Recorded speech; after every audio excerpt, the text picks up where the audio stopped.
బంధువులు వస్తారు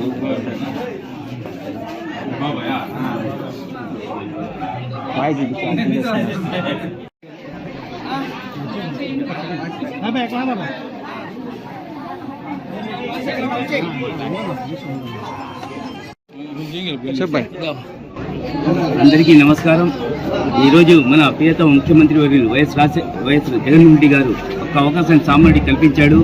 నెల్లూరు ప్రజలకు సేవ చేసుకునే అవకాశం నాకు దక్కింది. నేను ప్రతి ఒక్క గడప తొక్కుతున్నాను, గడప ప్రోగ్రాం ప్రతి ఒక్క గడప తొక్కుతున్నాను, ప్రతి ఒక్కరు ఆస్వాదిస్తున్నారు. ఈరోజు 48 డివిజన్లో సిద్దిపేట ఆధ్వర్యంలో ఈరోజు గడప తిరుగుతాం. ఇక్కడ ప్రతి ఒక్కరు వైఎస్ఆర్ కాంగ్రెస్ పార్టీ జగన్మోహన్ రెడ్డికి ఆస్వాదిస్తున్నారు. ఎందుకంటే ఆయన చేసిన పథకాలు అలాగే నవరత్నాల ద్వారా ప్రతి ఒక్క ఇంట్లో ఏదో ఒక లబ్ధి చేకూరుతున్నారు. ప్రతి ఒక్కరు జగన్ని మళ్ళీ సీఎం చేసుకుని వాలంటీర్ వ్యవస్థని కానీ సచివాలయ వ్యవస్థని అలాగే ఉండాలంటే జగన్ని రావాలని ప్రతి ఒక్కరు కోరుకుంటున్నారు.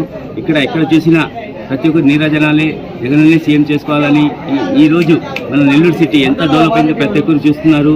నెల్లూరు సిటీలోని 32 పార్కులు ఈరోజు కట్టాము అనిలన్న. అలాగే ఎక్కడ చూసినా ఏ వార్డులో చూసినా సిమెంట్ రోడ్లు కానీ డ్రైన్లు కానీ ఎక్కడ అవసరం ఉన్నా ఏ పని ఉన్నా తప్పకుండా చేసుకుంటూ ముందుకు పోతున్నాం.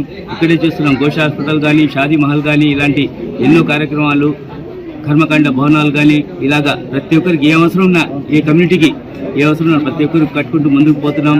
ఈరోజు ప్రతి ఒక్కరు ఆశీర్వాదాలు జగనన్న సీఎం చేసుకోవాలని అలాగే అనిలన్న చేసిన అభివృద్ధిని ప్రతి ఒక్కరు ఆశీర్వదించి ఈరోజు వైఎస్ఆర్ కాంగ్రెస్ పార్టీ ఫ్యాన్ గుర్తుని ఒక సామాన్యుడికి ఓటేసి అత్యధిక మెజార్టీతో గెలిపిస్తారని కోరుకుంటూ, అలాగే ఒక్క అవకాశం నన్ను ఇస్తే నన్ను సేవ చేసుకుంటా, మీ బిడ్డగా ఉంటా, మీకు ఎప్పుడు అందుబాటులో ఉంటా. మీరు ఎప్పుడు ఫోన్ చేసినా మీరు రావాల్సిన అవసరం కాదు, నేనే మీకు ప్రత్యక్షమై ఏ అవసరం ఉన్నా పని చేసుకుంటూ ముందుకు పోతా. మీరందరూ ఆశీర్వదించింది వైఎస్ఆర్ కాంగ్రెస్ పార్టీకి ఫ్యాన్ గుర్తుకి ఓటేసి అత్యధిక మెజార్టీ గెలిపించాలని మనస్ఫూర్తిగా కోరుకుంటున్నాను.